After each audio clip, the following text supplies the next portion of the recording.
کیا صرف 15 شعبان ہی خاص ہے؟ تو 15 شعبان اس مسئلے میں خاص نہیں ہے، چونکہ اس سے بھی افضل راتیں چل رہی ہے اور ہر رات اس سے افضل ہوتی ہے، یاد رکھیں۔ اس کا معنی کیا ہے؟ آئیے میں ایک روایت سناتا ہوں، صحیح بخاری اور صحیح مسلم کی روایت ہے، متفق علیہ۔ آپ فرماتے ہیں ہر رات، ویسے یہ بات ہم صرف رمضان میں سنتے ہیں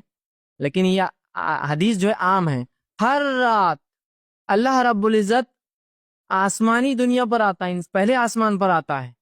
ٹھیک، ہر رات، اور ایک ندا آواز لگائی جاتی ہے کہ ہے کوئی مغفرت کا طلب کرنے والا، میں دینے بیٹھا ہوں، ہے کوئی توبہ کرنے والا، میں دینے بیٹھا ہوں، ہے کوئی مانگنے والا، میں اس کی محتاجی پوری کرنا بیٹھا ہوں۔ اور اللہ ہر رات یہ کرتا ہے، رات کے آخری تیسرے پہر، جس کو تہجد بولتے ہیں نا، سحر کا آخری وقت جو ہوتا ہے وہ تہجد کا آخری وقت ہے، تب اللہ رب العزت آسمانی دنیا پہ آتا ہے ہماری، اور ایک ندا اور آواز لگائی جاتی ہے جب ہم سوتے رہتے ہیں۔ یہ اللہ کے کچھ بندے جا کر تب اللہ سے مانگتے بھی ہیں، اس وقت مانگنا چاہیے کہ ندا آواز، اللہ آواز لگا ہے کوئی مغفرت کا طلب کرنے والا، ہے کوئی توبہ کرنے والا، ہے کوئی معافی مانگنے والا، ہے کوئی جو حاجت چاہتا ہے مجھ سے پوری کروا، اور میں کرنے کو بیٹھا۔ تو یہ تو ہر رات ہوتا ہے، تو 15 شعبان کیا خاص ہے؟ پھر ہر رات ہی ہوتا ہے،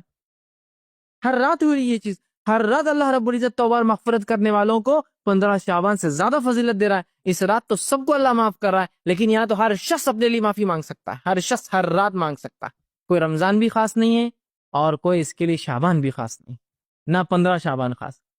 تو پھر اتنی فضیلت بیان کر کے کہ جس کی کوئی امتحان، اتنی فضیلت کہ ایک صاحب تو اس حد تک پہنچ گئے کہ کہا شب قدر سے زیادہ اس کی فضیلت ہے، اس لیے کہ شب قدر کو تو تلاش کرنا پڑتا ہے، یہ تو پہلے سے معلوم ہے کب ہے، تو لہٰذا اس میں تو زیادہ ہو جانا، ایگزیکٹلی معلوم آپ کو 15 کب ہے، وہاں تو 21، 23، 25 ڈھونڈو، 27، 29، یہاں تو پتا ہے۔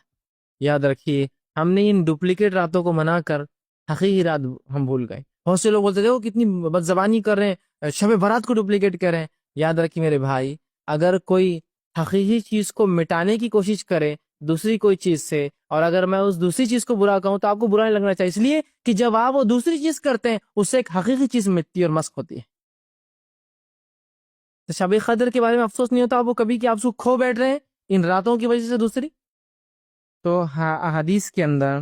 اس رات کی جو فضیلت آتی ہے، اور جو ایک ہی روایت حسن درجے کی ہے، اس میں بھی صرف فضیلت ثابت ہے، حالانکہ اس کو بہت سے علماء نے ضعیف قرار دیا ہے، لیکن پھر بھی اگر ناصر الالبانی کے اصول کے مطابق مان بھی لیا جائے تو یہ رات کی فضیلت وہی ہے جو ہر رات کی ہے، اس میں کوئی بہت خصوصیت نہیں، ٹھیک ہے؟ اتنی ہی بس بات ملتی ہے۔